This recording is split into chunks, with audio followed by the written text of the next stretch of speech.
This is the Hidden Killers podcast with Tony Brueski. Featuring author, psychologist, and daily contributor, Shavaun Scott. Let's talk about some of the folks that surrounded him in general, in at least the recent years and the allegations that we've been seeing in some of the civil complaints. Very interesting folks. It's not like your A-list of celebrities that you used to see when we would, see Diddy's parties, where there would be all sorts of anybody and everybody coming and going. And not to say that any of those people were involved in the darker end of Diddy, but some of these allegations from Rodney Jones and some of the people that he lists in it as kind of Diddy's, I don't know, say groupies or whatever it would be, his entourage. Their willingness to do anything for Diddy pretty much on demand is really kind of disturbing, especially when you get into the sexual behavior that we were reading about in that civil lawsuit. There's one character, and her name escapes me, but basically, to summarize it, it was Diddy said, "I want you to go over to Rodney Jones here, who's the producer on that Love album, and I want you to go have sex with him. Go and start seducing him." And it goes into great detail in the civil lawsuit as exactly how she did it. But to have that mindset, to just have your boss say, "Hey, go have sex with that guy over there," and you just do it. I mean, what is going on in one's mind that this is like, okay, this is part of the job, and then seemingly, be cool with it, because the allegations are they were laughing and they enjoyed what they were doing. At least Rodney did not, but the employees of Diddy seemed to enjoy this. I can only imagine that somebody who by choice, who was not being coerced, but somebody by choice who attached themselves to a person like this, the person that we believe him to be at this point, they have got to have a tremendous need inside to be important and to have a sense of purpose, and somebody who would just not really function outside of being connected to a strong, powerful figure like that. And I don't think you or I would be that person. This just sounds like an abhorrent kind of lifestyle. But apparently there are lots of people who are. They're basically searching for a purpose. They want to be attached to someone. They get feelings of power from the relationship. They feel important. And so, yeah, you have people who are not well put together who become the clingers on.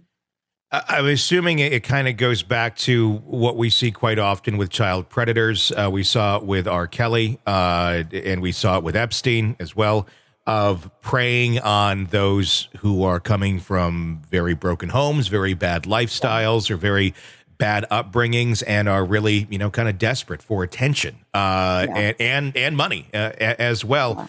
So I'm guessing that's where they find people like that. And when you have next to nothing and suddenly Diddy is knocking on your door, or R. Kelly or Epstein, it's the polar opposite of the life that you're leading. But you probably also don't necessarily know the dark pits that are going on with those individuals as well. Yeah, and I think folks like that are willing to sacrifice perhaps whatever integrity they have. They're willing to let go of it because the payoffs are so intense, whether that's the economic wealth that they're, able to acquire from it, or the attention, or the fact that they want his approval, and that means everything to them, the status.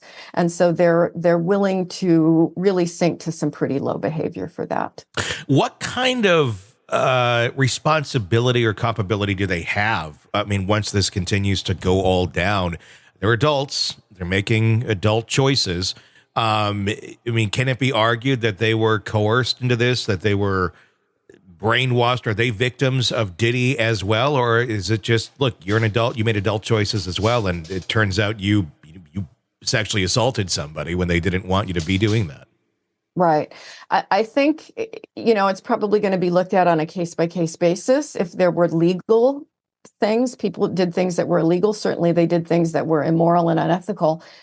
But there's also the issue of trauma bonding. And if there was someone who was abused in some way, even emotionally abused, were they bonded in a way that we would consider, okay, this was a victimization here? And so that's always possible. And you see that a lot with women, who have been sexually abused and exploited.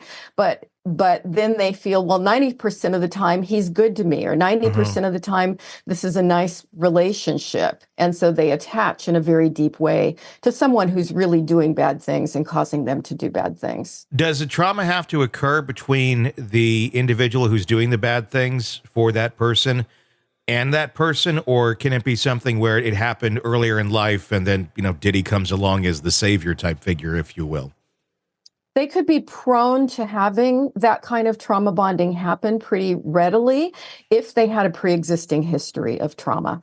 But I think even without that, in the right circumstances, lots and lots of people can experience trauma bonding. And it's very confusing for them, because if you have a very manipulative predator who is, coercing people in ways of making them feel valued, making them feel important, giving them money, building them up, but then in other ways, knocking them down, making them feel terrible about themselves, they will then blame themselves for the bad treatment. And this can be a pattern from someone's childhood, but it could start at an older age, particularly in people maybe in their teens and 20s. They would still be very prone to it.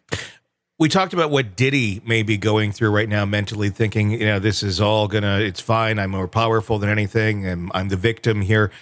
What do you think these folks are thinking right now that, they're Diddy, they're man with the money that's been doing all these things with them, to them, for them, now is likely going to be facing probably a life in prison, and the party's probably pretty close to over.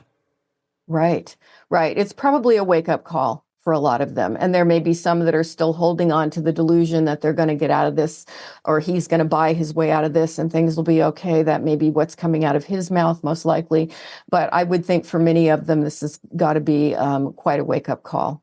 Yeah, a wake-up call and probably very likely a time to flip. I'm guessing there's a lot of people right now that are having that realization as the authorities come and knock on their door and ask to talk about what's going on. That's an interesting thing with this whole thing. The friends that he's kept in recent years, they don't really seem to be much of friends. They seem to be more so there for the party and nothing else. And that's got to be a lonely world for Diddy, and probably also helps spiral this more out of control. You're not the big superstar you were at one time. You don't have all the people around you like you did at one time, but you got these people. Yeah. Sick of the ads? We are too. Start listening with no commercials now and get access to all of our episodes in advance of everyone else. Become a True Crime Today Premium Plus subscriber on Apple Podcasts. Search True Crime Today Premium Plus on Apple Podcasts or go to our podcast page and sign up now. True Crime Today Premium Plus. Sign up now.